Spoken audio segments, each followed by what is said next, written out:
ಎಲ್ಲ ಯುವಕ ಮಿತ್ರರು 22 ವರ್ಷಗಳಿಂದ ಕಣಿವೆ ಮಹದೇಶ್ವರ ಕಾರ್ತಿಕ ಮಾಸದಲ್ಲಿ ಯಾವುದಾದ್ರೂ ಒಂದು ಸೋಮವಾರದಲ್ಲಿ ಕಣಿವೆ ಮಹದೇಶ್ವರ ದೇವಾಲಯದಲ್ಲಿ ಅನ್ನ ಸಂತರ್ಪಣೆ ಮತ್ತು ಆನೇಕಲ್ ನಾಗರಿಕರು ಎಲ್ಲರಿಗೂ ಮಹದೇಶ್ವರನ ದರ್ಶನ ಭಾಗ್ಯವನ್ನು ಕಾಣಿಸ್ತಾ ಇದ್ದಾರೆ.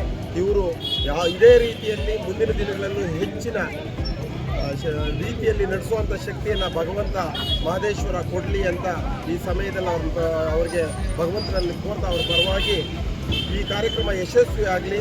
ಯಾವುದೇ ನಾಗರಿಕರಿಗೆ ಯಾವುದೇ ರೀತಿಯಾದಂಥ ಸಮಸ್ಯೆ ಇಲ್ದಿರ ಭಗವಂತನ ಕೃಪೆ ಸಿಗಲಿ ಅಂತ ಈ ಸಮಯದಲ್ಲಿ ನಾನು ಪ್ರಾರ್ಥನೆ ಮಾಡ್ತಾ ಇದ್ದೇನೆ. ಈ ಸಮಯದಲ್ಲಿ ಕನ್ನಡ ರಾಜ್ಯೋತ್ಸವವನ್ನು ಸಹ ನಡೆಸಿದಂಥ ಮಂಜುನಾಥ ರೆಡ್ಡಿ ಮತ್ತು ಸಂಗಡಿಗರಿಗೆ ಧನ್ಯವಾದಗಳು.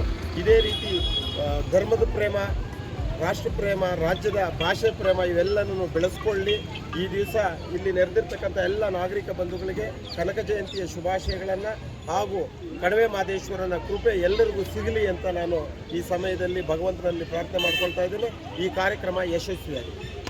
ರಾಜ್ಯೋತ್ಸವ ಅಂಗವಾಗಿ ಕಣಿವೆ ಮಹದೇಶ್ವರ ದೇವಸ್ಥಾನಕ್ಕೆ ಹೋಗಲು ಪ್ರತಿ ವರ್ಷ 22ನೇ ವರ್ಷಕ್ಕೆ ಬರತಕ್ಕಂಥ ಎಲ್ಲ ಭಕ್ತಾದಿಗಳಿಗೂ ಅನಂತರಿಂದ ಅಭಿನಂದನೆ ತಿಳಿಸ್ತಾ ಇದ್ದೀನಿ. ಇದೇ ರೀತಿ ಪ್ರತಿ ವರ್ಷವೂ ಮಂಜುನಾಥ ರೆಡ್ಡಿ ಸಂಘಟನೆಯಿಂದ ಪ್ರತಿ ವರ್ಷವೂ ಇದೇ ರೀತಿ ಕಣಿವೆ ಮಹದೇಶ್ವರ ಹೋಗುವ ಉಚಿತ ಬಸ್ ಸೌಕರ್ಯಗಳನ್ನು ಕಲ್ಪಿಸಿದ್ದಾರೆ. ಅನ್ನ ಸಂಪರ್ಕ ಮಾಡ್ತಾ ಇದ್ದಾರೆ. ಅವರಿಗೆ ಅವ್ರ ಕುಟುಂಬಕ್ಕೆ ಆ ದೇವರು ಯಾವ ಸದಾಕಾಲ ಕಾಪಾಡಲಿ. ಅದೇ ರೀತಿಯಲ್ಲಿ ಆನೇಕಲ್ ಜನತೆಯವರಿಗೂ ಎಲ್ಲರಿಗೂ ಅವರ ಆಶೀರ್ವಾದ ಇರಲಿ, ಸದಾಕಾಲ ಚೆನ್ನಾಗಿ ಕಾಪಾಡಲಿ ಅಂತ ಹೇಳ್ತಾ ಎರಡು ಮಾತು ಮಹದೇಶ್ವರ ಸ್ವಾಮಿ ಯುವಕರ ಸಂಘದಿಂದ ವ್ಯೂವರ್ಸ್ ಕಾಲೋನಿ ಇವತ್ತು ಬೆಳಗ್ಗೆಯಿಂದ ಸಂಜೆವರೆಗೂ ಅನ್ನದಾನ ಇರುತ್ತೆ, ಉಚಿತ ಬಸ್ ಇರುತ್ತೆ, ಸದುಪಯೋಗ ಪಡಿಸ್ಕೊಳ್ಳಿ. ಎಲ್ಲ ಭಕ್ತಾದಿಗಳು ಶ್ರೀ ಕಣಿವೆ ಮಹದೇಶ್ವರನ ಕೃಪೆಗೆ ಪಾತ್ರರಾಗಬೇಕಂತ ವಿನಂತಿ. ಕನಕ ಜಯಂತಿ ಶುಭಾಶಯಗಳು. ಎಲ್ಲರೂ ಪ್ರತಿಯೊಬ್ಬರೂ ಈ ಕಣಿವೆ ಮಹದೇಶ್ವರ ಸ್ವಾಮಿ ಯುವಕರ ಸಂಘಕ್ಕೆ ಎಲ್ಲರೂ ಪ್ರತಿಯೊಬ್ಬರು ಸಹಕರಿಸ್ತಾರೆ. ಎಲ್ಲ ದಾನಿಗಳಿಗೂ ಒಳ್ಳೆಯದಾಗಲಿ.